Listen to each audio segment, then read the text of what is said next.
بسم اللہ الرحمن الرحیم۔ میرے بھائیو، قرآن عورت کا سفارشی بن کر آیا ہے۔ قرآن نے عورتوں کی سفارش کی ہے، تو جو عورت بغیر نکاح کے اس دنیا سے رخصت ہو گئی ہے تو اللہ اسے شہیدوں کے ساتھ کھڑا فرمائیں گے۔ اللہ اسے قیامت کے دن یہ اعزاز بخشیں گے۔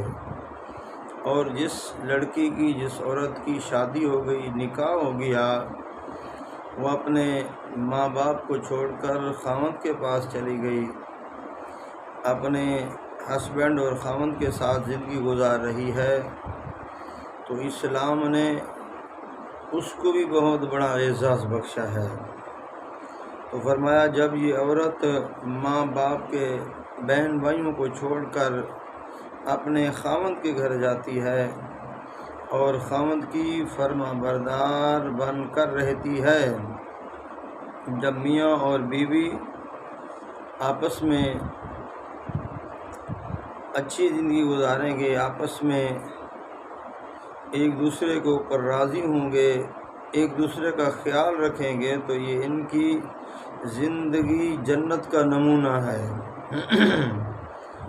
تو فرمایا جب یہ عورت اپنے خاندان کو، اپنے بہن بھائیوں کو چھوڑ کر اپنے خاوند کے پاس جاتی ہے اور خاوند کی فرما بردار بن کر رہتی ہے، تو اسلام نے اسے یہ اعزاز بخشا ہے، اللہ رب العزت اسے دوہرا ثواب عطا فرماتے ہیں۔ ایک روایت کے مطابق علماء نے لکھا ہے، جب یہ اس کا نکاح نہیں ہوا تھا تو اللہ ایک نماز پڑھتی تھی تو اللہ اسے اس نماز کا ثواب عطا فرماتے تھے۔ اب اگر یہ نکاح ہو گیا، خاوند کے گھر چلی گئی، تو اسلام نے اسے یہ عزت بخشی ہے کہ اللہ رب العزت اسے ایک نماز کے بدلے 70 نمازوں کا ثواب عطا فرمائیں گے۔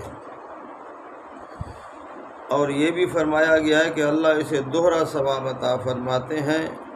فرمایا اب اس کے اوپر 2 ذمہ داریاں آ گئی ہیں، ایک اللہ کی عبادت کرتی ہے اور دوسرا خاوند کی فرما برداری کرتی ہے۔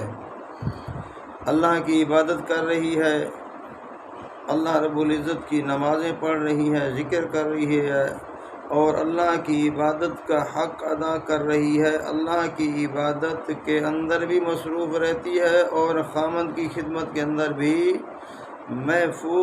مصروف رہتی ہے، تو فرمایا اب اس کی 2 ذمہ داریاں ہو گئیں، تو ان 2 ذمہ داریوں کی وجہ سے اللہ رب العزت اسے دوہرا ثواب عطا فرماتے ہیں۔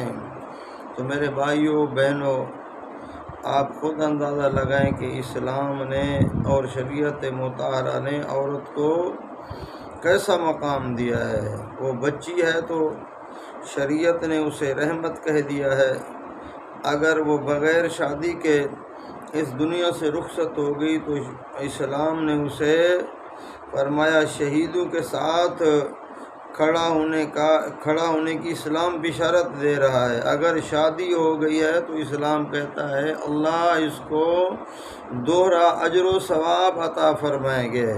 تو اللہ کا قرآن عورتوں کا سفارشی بن کے آیا ہے۔ اللہ رب العزت قرآن مجید کے اندر فرماتے ہیں وَعَاشِرُهُنَّ بِالْمَعْرُوفِ، فرمایا ان کے ساتھ بھلے انداز میں زندگی بسر کرو۔ اسلام مردوں کو کہہ رہا ہے کہ عورتوں کے ساتھ آپ بھلے انداز کے ساتھ، اچھے انداز کے ساتھ، اچھے اخلاق کے ساتھ عورتوں کے ساتھ زندگی گزارو۔ یہ قرآن مردوں کو کہہ رہا ہے، یہ قرآن مردوں کو حکم دے رہا ہے کہ آپ عورتوں کے ساتھ اچھا برتاؤ کریں، ان کے ساتھ بھلائی کریں، ان کے ساتھ بھلے انداز میں زندگی گزاریں۔ تو قرآن اور اسلام عورت کا سفارشی ہے، بلکہ یوں کہہ دیں کہ اللہ عورت کا سفارشی ہے۔ اور یہ قرآن اور اسلام عورت کا سفارشی ہے، اور محمد رسول اللہ صلی اللہ علیہ وآلہ وسلم عورت کے سفارشی بن کر آئے ہیں۔ جب اللہ سفارشی ہیں تو رسول اللہ صلی اللہ علیہ وسلم بھی سفارشی ہیں۔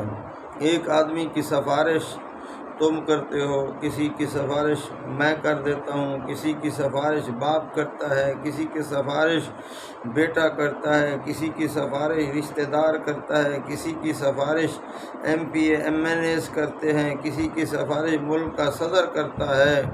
تو قربان جائیے جس کی سفارش خود رب العالمین فرما رہے ہیں، جس کی سفارش خود قرآن کر رہا ہے۔ قرآن کہہ رہا ہے وَعَاشِرُهُنَّ بِالْمَعْرُوفِ، فرمایا قرآن عورتوں کا سفارشی ہے، مردوں کو کہہ رہا ہے آپ ان کے ساتھ بھلے انداز کے ساتھ زندگی گزاریں۔ تو میرے بھائیوں، قرآن عورت کا سفارشی ہے، اسلام عورت کا سفارشی ہے، شریعت مطہرہ اور رسول اللہ صلی اللہ علیہ وسلم عورت کے سفارشی ہیں کہ عورت کو دکھ نہ دو، عورت کو تکلیف نہ دو، عورت کے اوپر مصیبتیں نہ ڈالو۔ فرمایا عورتوں کو اچھا رکھو، اللہ رب العزت تمہارے اوپر راضی ہو جائیں گے، اللہ اس کے بدلے کے اندر تمہیں جنت نصیب فرمائیں گے۔